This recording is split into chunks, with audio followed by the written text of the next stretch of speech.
अस्सलाम वालेकुम व्यूअर्स, मैं हूं आपकी मेंटोर उम्मे हुमायमा रुमान।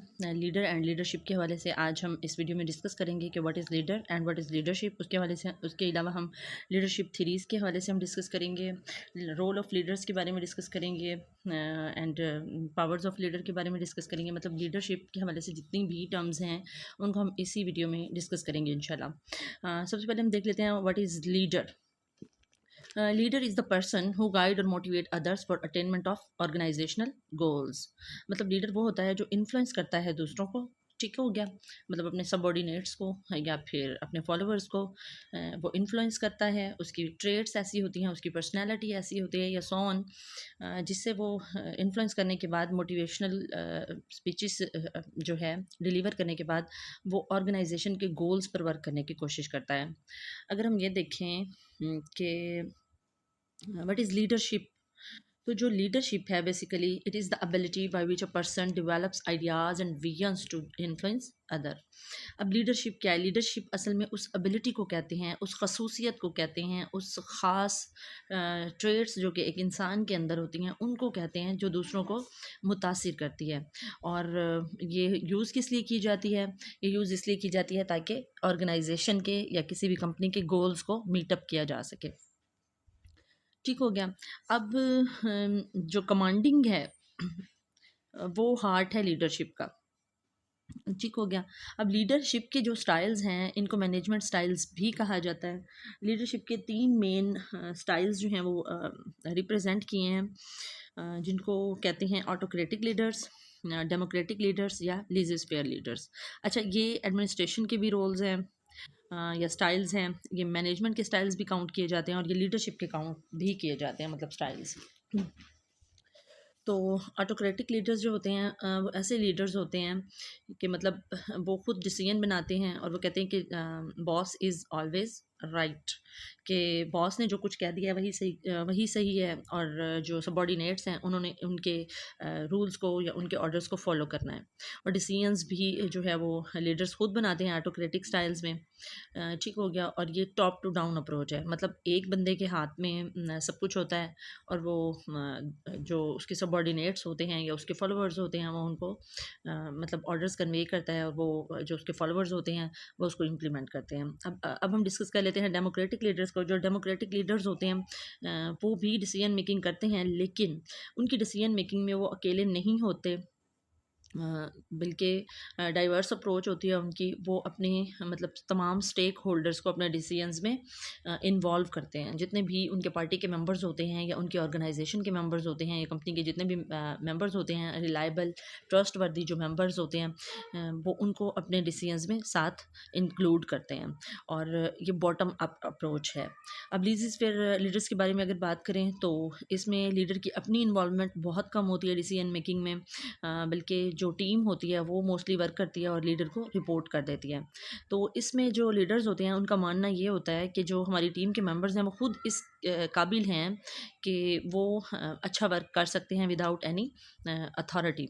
तो अगर उनको अथॉरिटी ना भी प्रोवाइड की जाए तो वो अच्छा वर्क प्रोड्यूस कर सकते हैं। इसलिए लीडर्स जो हैं वो अपनी पार्टी के डिफरेंट स्टेक होल्डर्स को डिफरेंट ड्यूटीज़ असाइन करने के बाद एक साइड पे हो जाते हैं और वो अपना काम फिर खुद से करते हैं।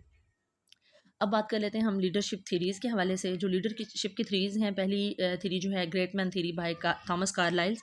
मैं हल्का हल्का सा ओवरव्यू जो इंपॉर्टेंट चीज़ें हैं वो आपके साथ डिस्कस करती जाऊँगी। इंटरव्यू के हवाले से भी ये चीज़ें इंपॉर्टेंट होंगी इंशाल्लाह आपके लिए। और ये पीपीएससी के पेपर्स होते हैं या एफपीएससी के जो पेपर्स होते हैं, डिफरेंट मतलब केपीएससी या एसपीएससी के जो पेपर्स होते हैं, मतलब पीएमएस के जो पेपर्स होते हैं उनके लिए भी ये हेल्पफुल प्रूव होंगे। तो ग्रेट मैन थ्योरी जो है उसमें ये कहा जाता है कि लीडर आर बाय बर्थ या लीडर आर बाय बॉर्न। इसमें मैं आपको एग्जांपल दूंगी शेक्सपियर की। शेक्सपियर कहता है कि हीरो कौन होता है? हीरो वो होता है जिसकी रॉयल बर्थ होती है, जिसमें डायलमा होता है, जिसमें मतलब जिसको लोग जानते हैं, पहचानते हैं, उसको पसंद करते हैं। तो अगर हम उसके साथ रिलेट करके याद कर लें ग्रेट मैन थ्योरी को, तो हम कह सकते हैं कि लीडर जो होते हैं according to great man theory वो बाय बर्थ होते हैं। और मतलब थॉमस कार्लाइल ये कहता है इसमें कि जो लीडर्स हैं उनको बनाया नहीं जा सकता, कंडीशनिंग के थ्रू लीडर्स नहीं बन सकते, इन्वायरमेंट की इंटरेक्शन के थ्रू लीडर नहीं बन सकते, लर्निंग से लीडर्स नहीं बन सकते। लीडर की जो क्वालिटी है वो हीरोइक है, वो मैथिक होते हैं और डिस्टाइंड होते हैं, वो मतलब उनकी किस्मत में लीडर बनना लिख दिया गया होता है, वो इसलिए लीडर होते हैं। मतलब कोई बंदा अपनी एफर्ट से लीडर नहीं बन सकता, according to trait man theory, great man theory. उसके बाद बात कर लेते हैं trait theory by Gordon Allport. अब ट्रेड थ्योरीज ऑफ लीडरशिप ना दो हैं, एक गोल्डन आलपोर्ट ने प्रेजेंट की थी और एक ट्रेड थ्योरी जो है वो प्रेजेंट की थी कैटल ने, जिनका पूरा नाम था रेमंड कैटल। पहले हम डिस्कस कर लेते हैं गोल्डन आलपोर्ट को। गोल्डन आलपोर्ट जो है इन्होंने 1936 में थ्योरी दी थी, ट्रेड थ्योरी, जिसमें उन्होंने कहा था कि लीडर्स की कुछ ऐसी क्वालिटीज़ होती हैं, कुछ ऐसी ट्रेड्स होती हैं, कुछ अच्छाइयाँ होती हैं, कुछ खूबियाँ होती हैं, कुछ औसाफ होते हैं लीडर में जो उसको लीडर बनाते हैं। तो उन्होंने डिफरेंट 200 ट्रेड्स इंट्रोड्यूस करवाई थी जो कि लीडरशिप में होनी चाहिए, जैसे सेल्फ कॉन्फिडेंस, कॉग्निटिव एबिलिटी हो गई, इमोशनल या फिर मेचोरिटी हो गई, इमोशंस पे कंट्रोल होना हो गया, नर्व सिस्टम पे कंट्रोल होना, इंडिविजुअल डिसीजंस मेकिंग, मतलब ऐसी चीज़ें उन्होंने इंट्रोड्यूस करवाई थी।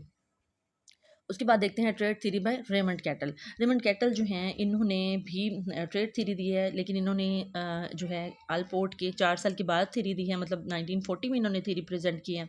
और कैटल जो है उन्होंने मेन 16 ट्रेड्स दी थी जो कि लीडरशिप के लिए होना बहुत ज़रूरी है। अब जो मज़ीद उन्होंने जो 16 ट्रेड्स दी थी उनको मज़ीद उन्होंने कैटेगराइज किया था surface traits and source traits में। अब सरफेस ट्रेड्स क्या हैं, मतलब वो ओवर्ट इन नेचर हैं, मतलब नज़र आती हैं, वो इजीली हम उसको जज कर सकते हैं, सीन कर सकते हैं, जैसे फ्रेंडशिप, काइंडनेस, सिंपैथी, ईटीसी। और सोर्स ट्रेट्स जो हैं वो बेसिक ट्रेट्स होती हैं किसी भी लीडर की, जैसे लाइकिंग डिसलाइकिंग हो गई, जैसे ब्रेव होना हो गया, या मतलब जो इनबॉर्न एबिलिटीज़ होती हैं, तो उनको वो जो है सोर्स ट्रेट्स में रखता है। उसके बाद देख लेते हैं बिग फाइव थ्योरी, या ओशन थ्योरी भी इसको कहते हैं, इसको एफएफएम थ्योरी भी कहते हैं, या इसको एफएफएम मॉडल भी कहा जाता है। डीडब्ल्यू फिस्क ने इसको रिप्रेजेंट किया था। इसको ओशन थ्योरी इसलिए कहा जाता है, अच्छा आपने इसको ना रिलेट कर लेना, इसकी एक निमोनिक बना लेनी है कि टेलर मॉडल जब आया है ना करिकुलम का, तो ये थ्योरी भी उसी उसी ईयर में आई है, 1949 में। ठीक हो गया। अब इसको ओशन थ्योरी क्यों कहा जाता है? इसको ओशन थ्योरी इसलिए कहा जाता है क्योंकि इसके जो ओशन के जो 5 वर्ड्स हैं उन्हीं से वो 5 ट्रेड्स ऑफ लीडरशिप के हवाले से डिस्कस करता है। जैसे ओशन में O stands for openness to experience, मतलब उसमें इतनी कैपेबिलिटी होनी चाहिए कि न्यू एक्सपीरियंस के लिए वो हमेशा तैयार रहे। उसके बाद सी स्टैंड्स फॉर कॉन्शियसनेस, मतलब उसको विजिलेंट रहना चाहिए, हर वक्त कॉन्शियस रहना चाहिए अपने टास्क के हवाले से। फिर उसके बाद ई स्टैंड्स फॉर एक्सट्रोवर्जन, मतलब दूसरों के साथ जो है वो इंटरेक्शन में रहे, बहुत एक्टिव रहे, मतलब क्विकली आंसर करे और इस तरह की चीज़ें, ये भी लीडरशिप की क्वालिटी है अकॉर्डिंग टू ओशन थ्योरी। अब उसके बाद ओशन में आ जाता है एक वर्ड, तो ये एग्रीएबलनेस, मतलब वो खुद लीडर बनने के लिए एग्री भी हो, ऐसा नहीं है कि उसको ज़बरदस्ती लीडर बना दिया जाए। फिर N stands for neuroticism. Neuroticism basically जो है वो एक इमोशनल स्टेबिलिटी की टाइप है, मतलब आप इमोशनली खुद को कंट्रोल कर सकते हैं। मतलब आपके सामने ऐसा होगा कि कोई बहुत बड़ा हादसा पेश आ गया और एज ए लीडर जब आप ही अपनी नर्व्स पे कंट्रोल नहीं रख सकेंगे, तो फिर आप अपनी टीम को किस तरह से मतलब लेके चलेंगे। तो या बहुत ज़्यादा खुशी में जो है आप ऐसे फैसले कर दें जो आपकी टीम के लिए अच्छे नहीं हैं, मतलब खुशी गमी या डिफरेंट टाइप्स के जो हालात होते हैं उनमें भी लीडर जो है अपने अपनी इमोशंस पे कंट्रोल रखे और फेयर डिसीजन मेकिंग करे। तो ये क्वालिटी जो है सबसे बड़ी क्वालिटी है अकॉर्डिंग टू ओशन थ्योरी। उसके बाद डिफरेंट सिचुएशनल थीरीज़ हैं। तो अब कोई एक बंदा तो नहीं है जिसने मतलब ये थीरी दी हो, लेकिन बहुत सारे लोग हैं जिन्होंने अपनी ऑर्गेनाइजेशन या अपनी कंपनी की बेटरमेंट के लिए डिफरेंट थीरीज़ को इंट्रोड्यूस करवाया था। तो वो थीरीज़ जो थी उनको यूनिवर्सल थीरीज़ या जनरल थीरीज़ का दर्जा इसलिए नहीं मिला, क्यों? क्योंकि वो बाद में जो है बाकी कंपनीज़ के लिए या बाकी लोगों के लिए या बाकी ऑर्गेनाइजेशंस के लिए उतनी हेल्पफुल प्रूव नहीं हुई जितनी होनी चाहिए थी। तो कुछ सिचुएशनल थीरीज़ भी हैं, उसमें ये होता है कि सिचुएशनल थीरीज़ में हर बंदा अपनी ऑर्गेनाइजेशन के हिसाब से ना और सिचुएशन के हिसाब से अपना एक स्टाइल जो है अलग से बना लेता है। डिफरेंट थीरीज़ को मिक्स भी कर सकता है, वो अपनी न्यू अप्रोच भी बना सकता है। इस तरह से। अब उनमें ना मैं आपको मतलब ज़्यादा डिटेल में नहीं बताऊँगी, क्योंकि वो ना तो इंटरव्यू के हवाले से इतनी इम्पोर्टेंट है और ना ही मतलब आपके पेपर पॉइंट ऑफ व्यू से इतनी इम्पोर्टेंट है, लेकिन मैं उनके नेम आप लोगों के साथ डिस्कस कर लेती हूँ। वरूम ने लिखी थी डिसीजन मॉडल, उसके अलावा सिचुएशनल लीडरशिप की एक थ्योरी दी थी बेलंकर्ड ने, और पाथ गोल थ्योरी दी थी रॉबर्ट हाउस ने, और इसके अलावा मैच्योरिटी लेवल्स दिए थे डिफरेंट, और मैचिंग स्टाइल्स भी थे जो कि बेलंकर्ड ने दिए थे, और फीडलर ने भी कॉन्टीजेंसी थ्योरी दी है। कॉन्टीजेंसी थ्योरी जो है वो इम्पोर्टेंट है, वो हम डिस्कस कर लेते हैं। अब एडवर्ड फीडलर जो है, कॉन्टीजेंसी थ्योरी उसकी क्या है? असल में इसने 1964 में ये एक आर्टिकल लिखा था, a contingency model of leadership effectiveness. आपने इस मॉडल या इस आर्टिकल का नाम याद करने की ज़रूरत नहीं है, ये कभी पेपर्स में आया नहीं है। उसने ये कहा था कि लीडरशिप के जो स्टाइल्स हैं ना वो फिक्स्ड हैं।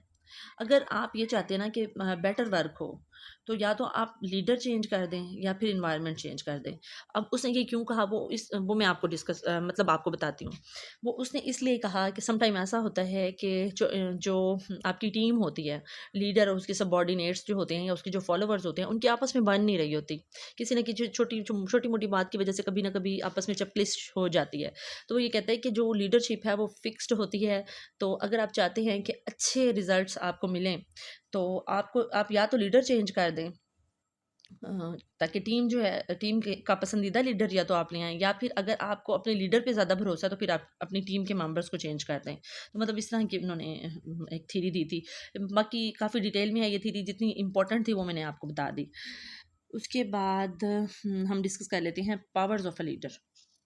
मतलब कौन-कौन सी पावर्स जो हैं वो लीडर्स में होनी चाहिए।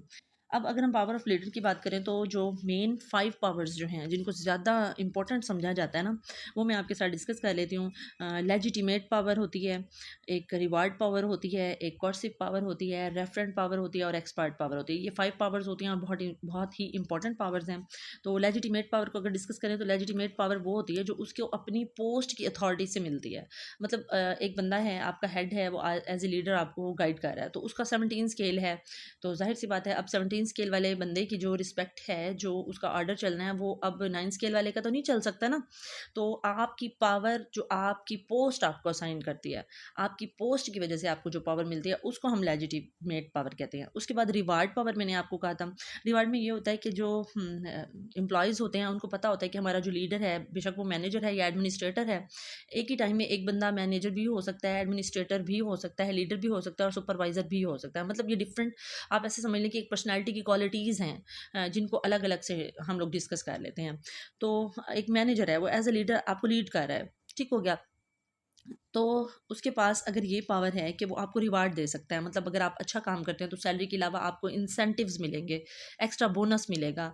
जैसे ईद के बोनस आपको मिल जाते हैं, या अगर कंपनी ने अच्छा रिवेन्यू जनरेट किया है, मतलब प्रॉफिट हुआ है आपकी कंपनी को, तो फिर आपको डिफरेंट जो हैं रिवार्ड्स दिए जाते हैं, कभी इंसेंटिव्स दिए जाते हैं, कभी आपको ट्रिप्स पे भेज दिया जाता है, कभी आपको अब्रॉड भेज दिया जाता है। तो इस तरह के जो स्टेप्स होते हैं, अगर मैनेजर के हाथ में या एडमिनिस्ट्रेटर के हाथ में हों, तो वो एक अच्छा लीडर माना जाता है। क्योंकि इन इन चीज़ों को हासिल करने के लिए जो एम्प्लॉयज़ हैं, वो नो डाउट अच्छा वर्क करेंगे और अपने मैनेजर की, अपने एडमिनिस्ट्रेटर की, अपने लीडर की बात मानेंगे। उसके बाद कॉर्सिव पावर की अगर बात करें, तो ये रिवार्ड पावर के अपोजिट होती है। मतलब जैसे आप किसी को रिवार्ड दे सकते हैं, वैसे आप पनिश भी कर सकते हैं। मतलब अगर काम नहीं करते तो उनको आप सेंश्योर कर सकते हैं। सेंश्योर का मतलब होता है डांट डिपट करना, झिड़क देना, या अगर सेंश्योर से ज़्यादा कोई आप बड़ी मतलब उसको पनिशमेंट देना चाहते हैं, मतलब 3 या 4 दिन के लिए उसको वर्क से आउट कर दें, या कंपनी की तरफ से नोटिस भेज दें उनको, या फिर उनको रिमूवल फ्रॉम सर्विस कर दें, या इस तरह की जो पावर्स होती हैं वो कोर्सिव पावर्स कहलाती हैं। और एक्सपर्ट पावर ये होती है कि मतलब जो लीडर है, उसे अपने काम के बारे में इतनी नाव हाव हो, वो इतना एक्सपर्ट हो अपने काम के बारे में कि उसके जो फॉलोवर्स हैं उसको मतलब फॉलो करने पे मजबूर हो जाएं। मतलब अगर एक टीचर है, वो एज अ लीडर वर्क कर रहा है फॉर एग्जांपल, तो टीचर के पास अपने सब्जेक्ट का इतना अथेंटिक नॉलेज हो कि जो उसके स्टूडेंट्स हैं वो ऑटोमेटिकली इसको फॉलो करना लाइक करें, कि मतलब हमारा अपना ही फ़ायदा है अगर हम अपने टीचर को फॉलो करते हैं तो। क्यों? क्योंकि उनके पास जो है एक्सपर्ट पावर है, वो अपने सब्जेक्ट पे उनकी ग्रिप है, वो एक्सपर्ट हैं अपने सब्जेक्ट में। अब डिस्कस कर लेते हैं रेफरेंट पावर को। तो जो रेफरेंस पावर होते हैं उसमें ये होता है कि जो वर्कर्स होते हैं ना वो खुद ही लाइक करते हैं लीडर को। क्यों लाइक करते हैं? वो उनकी अपनी पर्सनैलिटी की वजह से लाइक करते हैं। मतलब लीडर की जो पर्सनैलिटी होती है, उसका उठना, उसका बैठना, उसकी ड्रेसिंग, उसका बोलना, उसकी कम्युनिकेशन स्किल्स, उसकी नॉन वर्बल लैंग्वेज, उसका आपके साथ केमिस्ट्री डेवलप कर लेना, आपके दुख सुख में शरीक होना, या इस तरह की जो चीज़ें होती हैं ना जिसकी वजह से लोग आपको पसंद करते हैं, तो ये रेफरल पावर में आ जाता है। जी होप करती हूँ कि आपको मेरी वीडियो पसंद आई होगी। अगर वीडियो पसंद आई है तो वीडियो को लाइक कीजिएगा, शेयर कीजिएगा। मिलते हैं फिर नेक्स्ट वीडियो में। नेक्स्ट वीडियो हमारी होगी सुपरविजन पे। तो टिल देन अल्लाह हाफिज़।